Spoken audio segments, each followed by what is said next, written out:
What is up, my dude and dudettes, and welcome back to TellerTube. In today's video, we're going to be looking at the subreddit r/choosingbeggars. If you're new to my channel, be sure to subscribe so you can stay up to date with my latest videos. And with that being said, sit back, relax, and enjoy the video. Choosing Beggar tries to steal clothing from a non-profit after I give him a discount on a jacket. He then demands to keep the jacket. I work for a non-profit. My job is to help the homeless and low income out getting clothing and bus passes. They get $20 worth of clothes, shoes, sleeping bags, whatever they need from our thrift store. We're not allowed to ask how much money they make, so it's difficult to keep the system from being abused. This happened a few days ago. So a guy, Choosing Beggar, comes up to the counter, obviously not homeless, and has a jacket for $30, name brand, brand new, and leather. Now keep in mind, we don't get reimbursed for the $20 vouchers. It's literally product that we're just giving away. It's been cold in Texas recently, and he seems pretty desperate for it, so I tell him he can have the jacket on his $20 voucher. He doesn't thank me and just says cool under his breath. He says he has to go get his wife. He pushes a basket full of the store's clothing. I get a feeling about him, so I keep an eye on him. He walks into the dressing room, and I can see under the door that he puts on 2 pairs of pants under the pants he wore into the store. Sure enough, he walks out, and the clothing he took in with him has miraculously vanished. Time to play security guard. He walks up to the counter, Choosing Beggar.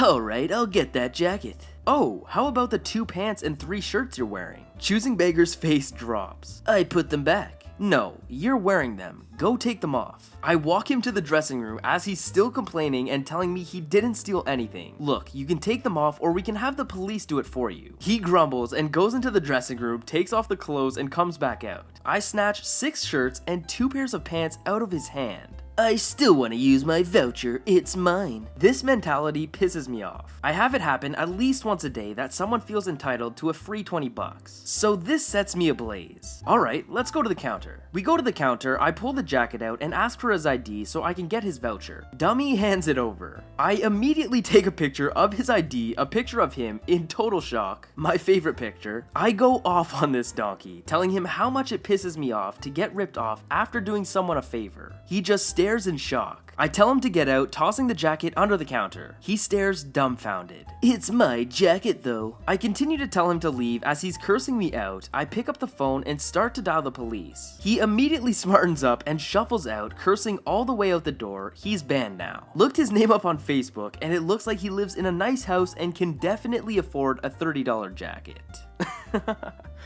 What a donkey. Chief, did you really think you were gonna get away with 2 pairs of pants and 6 shirts? Come on. Your free window cleaning sucks. My mother took part in a small community event last summer where they help people wash their windows, but I only heard this story today. She was in a team with a couple of nursing students. Basically, for the event, people get to nominate someone or yourself who needs help with their windows, and then a team of volunteers will come over and wash the ground floor windows from the outside. They have a dedicated time slot for it, so if you have a big house, you can't expect the volunteers will stay over the whole day. Volunteers are normal people, not professionals, and the point of the event is to bring the community together and socialize, as people receiving the help are often elderly or disabled. So my mother's team finished the windows of a previous place early and had a long waiting time before the next one. So they call the next one on the list and ask if it would be okay that they come an hour early. Lady on the phone says yes. The team goes over and it turns out the house is massive and has its windows in difficult, high locations that can't be reached with the gear the team has. You would need a special ladder which they nor the lady have. Her able-bodied adult son and daughter are there and they are not pleased with the situation. They proceed to follow the team around with cat butt faces while doing nothing to help.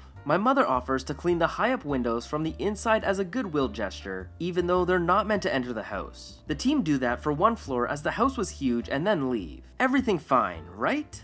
Nope. The next day, someone calls to complain about the quality of the window cleaning at his mother's house. It's the son, and here's how he became a choosing beggar. He's unhappy that 1. The volunteers would not come at the agreed time and instead arrived early, 2. That the volunteers were unable to clean the windows from the outside, and 3. That they only did some windows as opposed to all of them. My mother was unfazed with the okay, this was a free event ran by volunteers and we did our best, but I think the students were pretty bummed to receive such negative feedback on their work. Was that enough? Nope. He then proceeded to contact my mother's boss, who had nothing to do with the event whatsoever, to complain about her performance. But she works in a media company, so her boss wasn't awfully concerned with her window cleaning ability. Well, chief, they were still free at the end of the day. No, your floors will not be free. So I used to work for a hardwood floor manufacturing company. We made high-end custom floors that could cost upwards of $50 a square foot, but most of them were in the $15 range. For those of you who don't know, most hardwood floors are pretty durable. Maple, oak, and walnut were some of our more popular woods. To help with scratches, we had an option to do a hard strato finish, kind of like a thin candy shell instead of the oil finish that was the other option.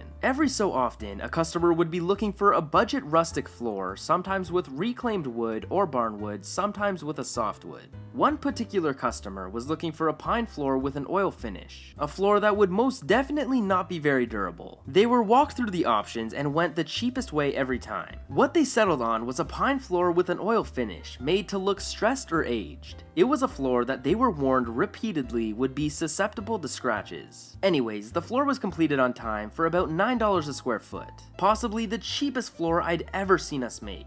I delivered the floor to their house, opened up a couple of packages, and they were happy with it. Fast forward a week and we get an angry phone call from the customer. All of the planks are scratched and he wants the cost of the floors refunded. I was the one who packaged and delivered the floors, and I knew they were perfect when they arrived at the customer's house. I was dispatched to their place to see what happened. When I arrive at the livid customer's house, I immediately get screamed at and blamed for issues with the floor. I watch him open some packages and immediately know what the problem is. As he opens a package, he drags the planks over each other, scratching them. I point this out to the customer and he replied that they all come out like that and it's my fault. He wants all of his money refunded and to speak to the owner and tell him how terrible I am. I call the owner and he tells me to open some packages and confirm my suspicions. The customer is still yelling, so I suggest that I open every package over 1,500 square feet of flooring to prove my point. I spend the next 4 hours meticulously opening up every package and proving that the problem was not with us, but with the way they were being opened and the type of floors the customer chose. We refused to take the floors back and refused to refund any money to the customer. He got exactly what he ordered in spite of our warnings. By the way, he had several big dogs who were going to destroy those floors in a hurry. Yikes.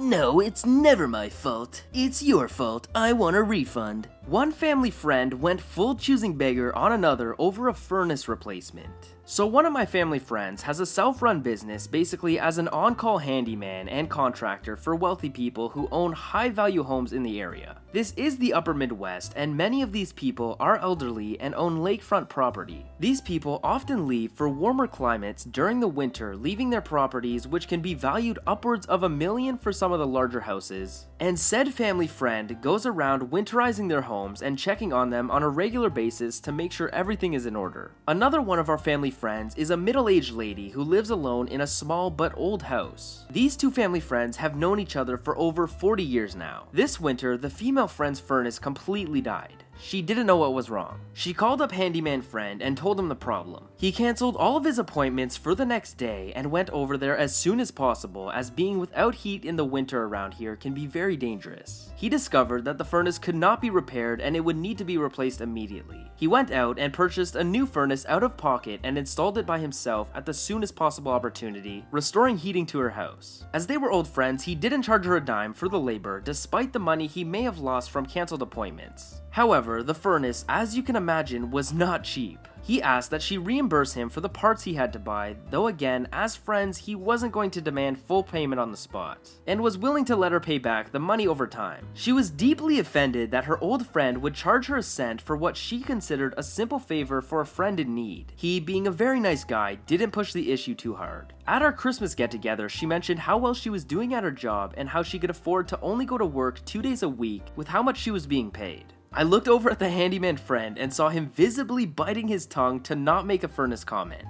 She still has not paid him a dime, to my knowledge.